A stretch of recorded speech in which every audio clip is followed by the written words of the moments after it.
Assalamualaikum warahmatullahi wabarakatuh. Halo anak-anak, gimana kabarnya hari ini? Semoga selalu sehat ya. Hari ini Ibu akan menerangkan bahan pembelajaran sejarah kelas 10 SMK dengan judul Kehidupan Masyarakat Indonesia pada Masa Kerajaan Hindu-Buddha. Nah, Ibu akan menerangkan 8 kerajaan Hindu-Buddha, di antaranya Kerajaan Kutai, Tarumanegara, Sriwijaya, Mataram Kuno, Medang Kamulan, Kediri, Singasari, dan Majapahit. Simak baik-baik ya anak-anak. Pertama ada Kerajaan Kutai. Bisa dilihat di sini ya, ini petanya. Kerajaan Kutai ini didirikan pada tahun 400 Masehi di tepi Sungai Mahakam, Kutai, Kalimantan Timur ya. Nah, ini di tepi sungai. Buktinya ditemukannya 7 buah yupa. Nah, ini yupa ya. Yupa itu fungsinya sebagai prasasti dan juga sebagai tiang batu untuk mengikat hewan kurban untuk upacara keagamaan ya. Politiknya ini dipimpin oleh 3 orang raja. Yang pertama Kudungga, Aswawarman, dan Mulawarman. Ekonominya yaitu perdagangan, sosial budaya, masyarakat beragama Hindu dan sudah mengenal huruf Palawa bahasa Sanskerta, serta mengenal upacara menghormati Dewa Brahma. Selanjutnya yang kedua, Kerajaan Tarumanegara ya, ini didirikan abad ke-5 di Bogor, Jawa Barat. Ya, bisa dilihat di sini ya anak-anak petanya, peta lokasinya. Nah, ini ada Kerajaan Tarumanegara ya. Nah, buktinya ini didapatkan dari berita Cina ya bahwa Fahien pernah singgah di Kerajaan Tolomo. Nah, Kerajaan Tolomo ini diinterpretasikan sebagai Kerajaan Tarumanegara. Nah, selain berita Cina juga ditemukan bukti intern ya. Ada beberapa prasasti di sini, ada prasasti Tugu, Ciaruten, Kebon Kopi, prasasti Jambu, Cidanghiang, Muara Cianten, Pasir Awi ya. Nah, ini ada 7 prasasti ya. Nah, dari 7 prasasti ini selalu menceritakan seorang raja yang terkenal yang bernama Raja Purnawarman. Ekonominya yaitu perdagangan dan pertanian. Sosial budaya masyarakatnya beragama Hindu, mengenal huruf Palawa dan bahasa Sanskerta, dan mengenal irigasi. Nah, mengenal irigasi ini didapatkan dari salah satu bukti ya prasasti Tugu. Nah, di dalam prasasti Tugu itu eh, menyebutkan bahwa Raja Purnawarman pernah memerintahkan masyarakat untuk menggali Sungai Chandrabaga dan Sungai Gomati ya untuk mencegah banjir dan juga untuk irigasi. Begitu anak-anak. Selanjutnya kerajaan ketiga yaitu Kerajaan Sriwijaya. Ini didirikan abad ke-7 di Palembang ya, Sumatera Selatan.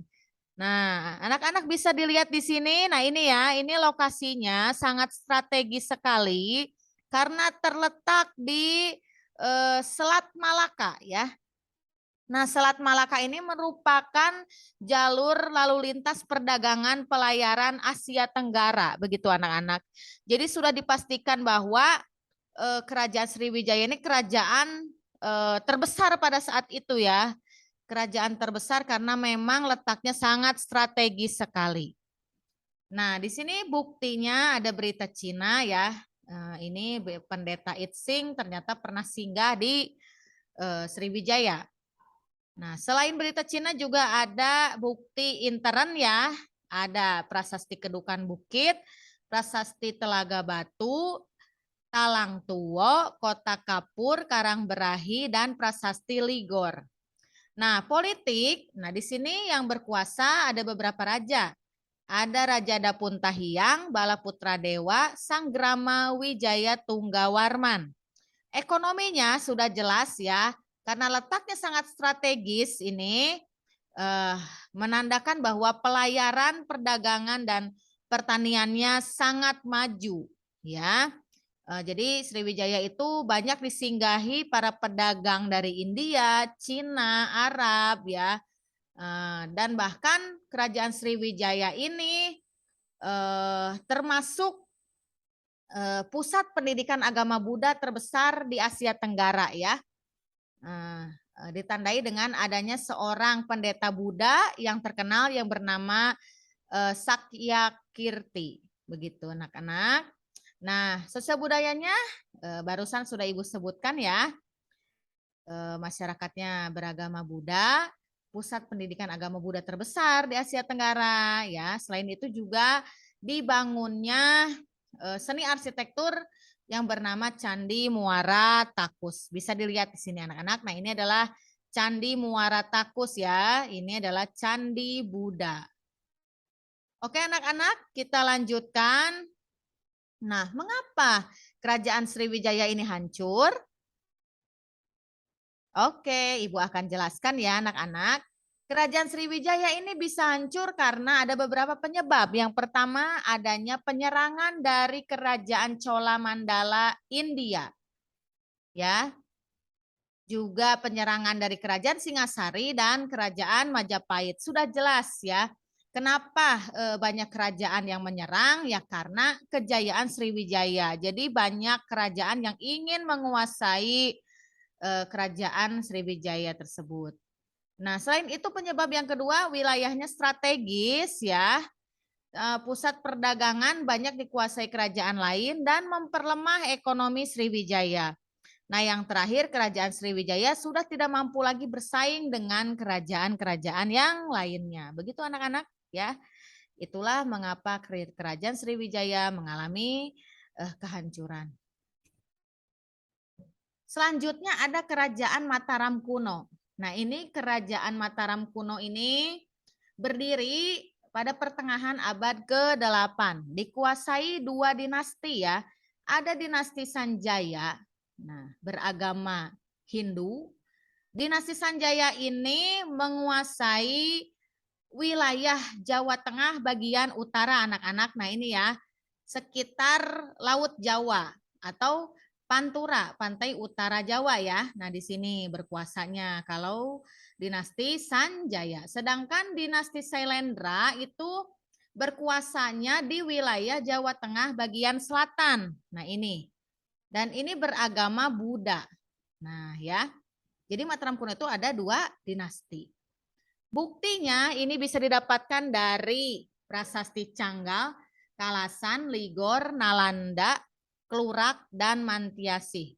Politik di sini dikuasai oleh beberapa raja ya. Ada Raja Sana, Raja Sanjaya, Rakai Panangkaran, Rakai Panunggalan, Rakai Warak, Rakai Garung, Rakai Pikatan, Rakai Kayuwangi, Rakai Watuhumalang, dan Rakai Biah Balitung. Ekonominya yaitu pertanian dan perdagangan. Sudah jelas karena letaknya di sekitar Laut Jawa, berarti otomatis ada perdagangan dan pelayaran ya anak-anak. Nah, sosial budayanya di sini pembuatan tempat suci sebagai tempat pemujaan. Jadi ciri khas Mataram kuno itu adalah melahirkan karya seni arsitektur yang sangat tinggi ya. Nah, di sini ada beberapa candi ya, candi dari dinasti Sanjaya yang beragama Hindu ya. Ini ada Candi Gedong Songo, ada Candi Sari, ada Candi Dieng, dan ada Candi Ratu Boko. Oke, lanjut ya anak-anak. Selanjutnya ini Ibu akan bahas masih Mataram kuno, tapi ini yang dinasti Sailendranya ya.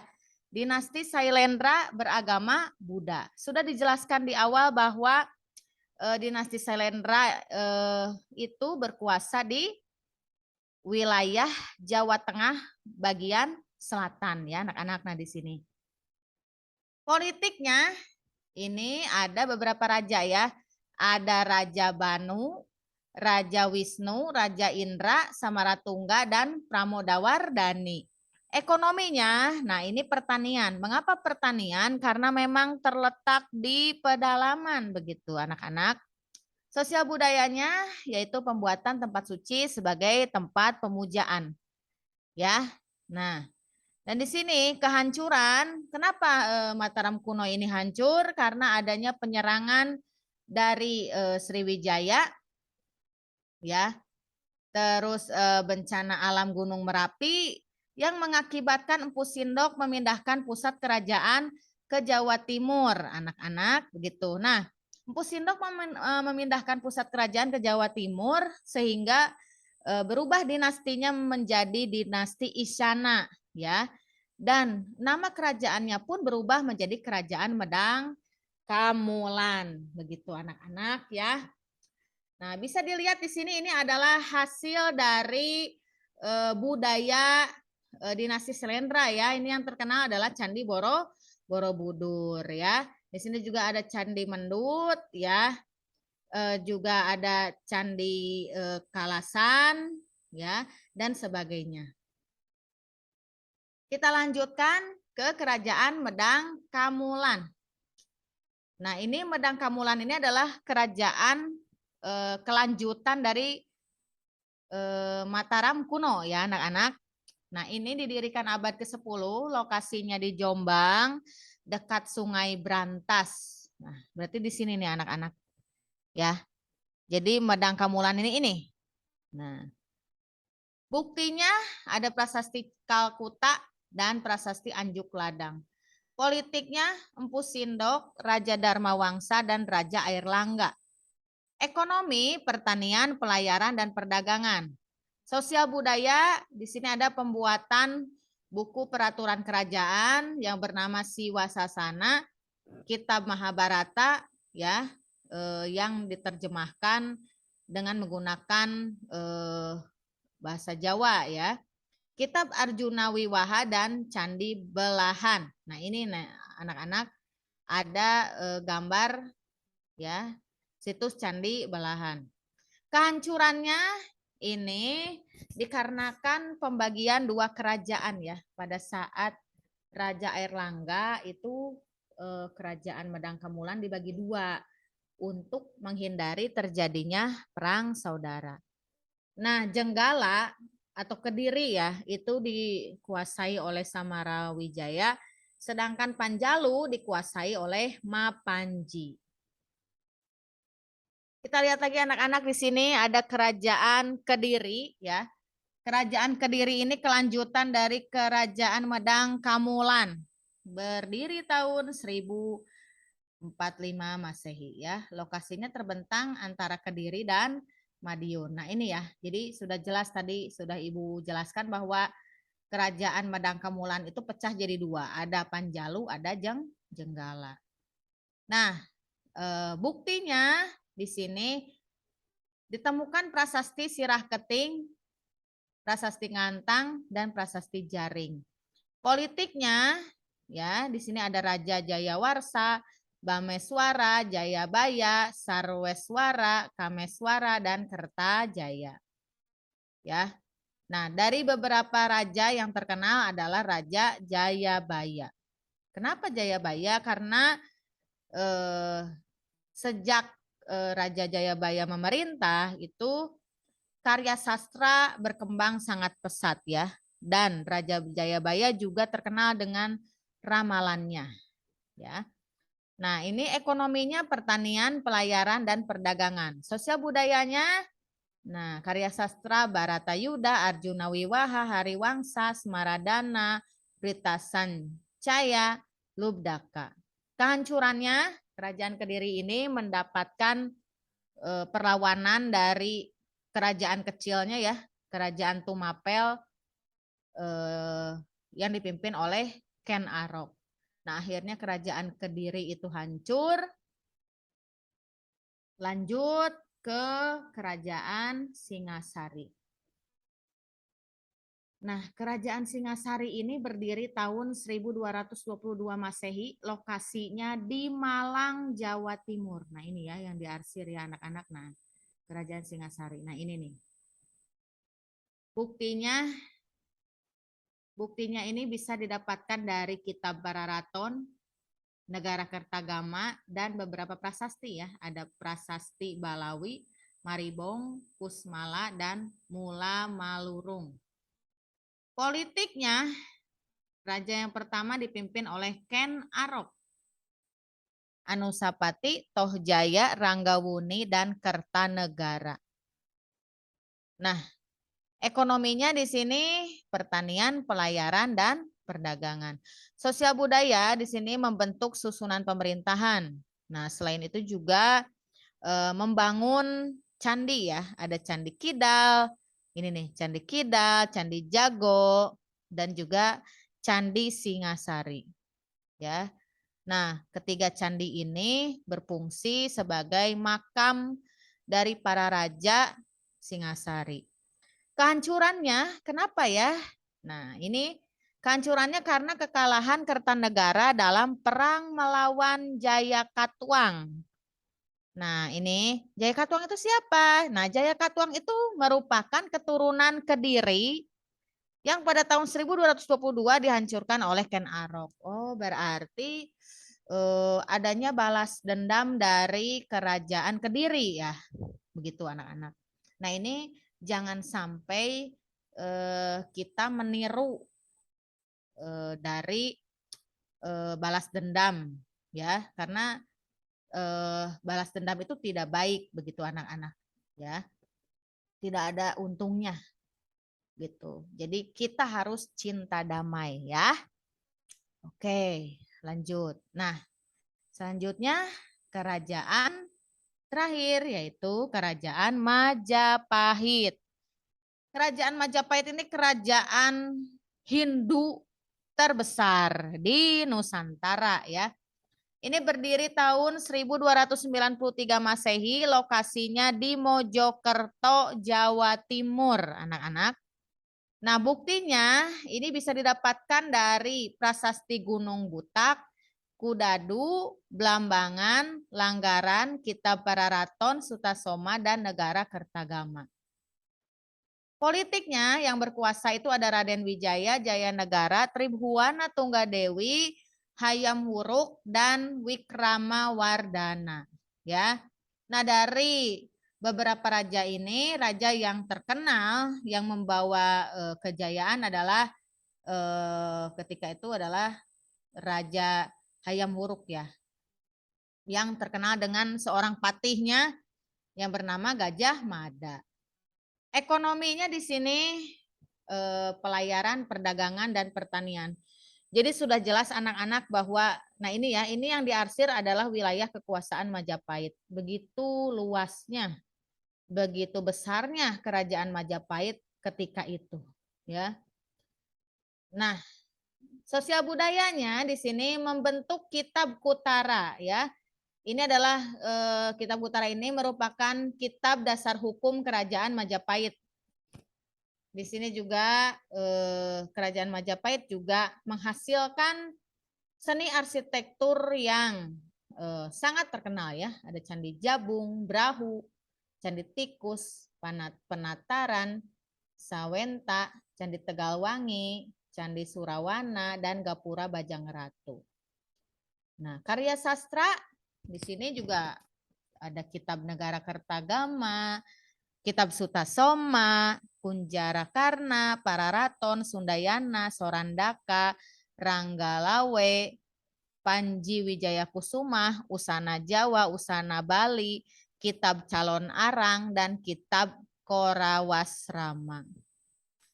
Nah, timbul lagi pertanyaan, mengapa kerajaan besar ini bisa mengalami kehancuran? Ya, nah di sini bisa dilihat. Yang pertama tidak ada pemimpin yang cakap sepeninggal Hayam Wuruk. Ya. Nah, yang keduanya terjadi perang Paregreg. Nah, perang Paregreg ini adalah perang saudara yang terjadi antara Wikramawardhana dengan Wirabumi, ya. Nah, kerajaan-kerajaan bawahannya banyak yang melepaskan diri. Nah, kemunduran ekonomi kerajaan dan perkembangan Islam di Pulau Jawa. Jadi Islam mulai berkembang di Pulau Jawa ya nanti. Nah, bisa dilihat di sini anak-anak, ini adalah hasil dari seni arsitektur Majapahit ya. Nah, ini ada Candi Brahu di sini. Ini ya. Candi Brahu ini ada Candi Tikus, ada Candi Jabung, ada Candi Penataran, dan ini satunya lagi. Nah, ini adalah Gapura Bajang Ratu. Oke, anak-anak. Sekian yang dapat Ibu sampaikan. Semoga dapat bermanfaat. Selalu sehat, semangat belajar. Kita bertemu di acara selanjutnya ya. Terima kasih. Wassalamualaikum warahmatullahi wabarakatuh.